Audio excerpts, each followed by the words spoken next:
Hey, what's going on? My name is Chris with Deluxe Plumbing and Heating, and today we're going to be showing you a just basic tutorial on how to change your filter. It is a very common thing that gets very overlooked sometimes. So what we're going to do is get started, all right?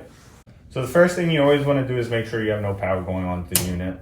If the unit is running, trying to get a filter out while doing that is going to be almost impossible.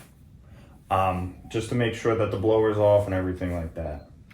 So what you're going to want to do is you're going to want to find where your filter compartment on this unit itself, it's going to be down here. It's usually going to be the closest to the supply, which is right here, sucking air into the system. So what I'm going to be doing is taking this door off and pulling the filter out.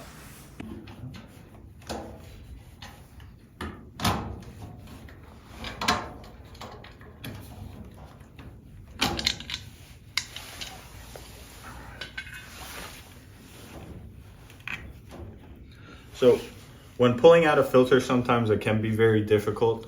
What I have found the best is I usually carry a utility knife with me. What I'll usually do is just kind of dig it into the filter a little bit, just enough to where it can grab it. And then I can usually get it from there. Just like this. So as you see right here, this filter is pulling a lot of dirt, which is good.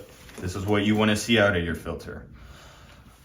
And right here, we do have a brand new filter. So the comparison is very drastic.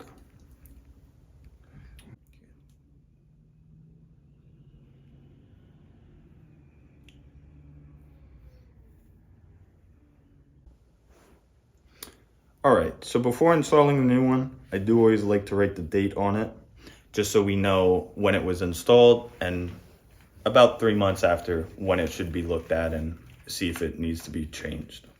So the biggest thing when reinstalling a air filter is to always make sure that the airflow is always going into the system. So right here, the airflow is going up, which for this system, it would be going up into the blower housing and etc. So you're just gonna slide it in just like the old one. Do have to find the tracks on them as well. Slide it right in. Make sure the date is right when it is open. So when you just peek your head in there, you should be able to see when it was changed last. And then what we're gonna do is we're just gonna close it back up.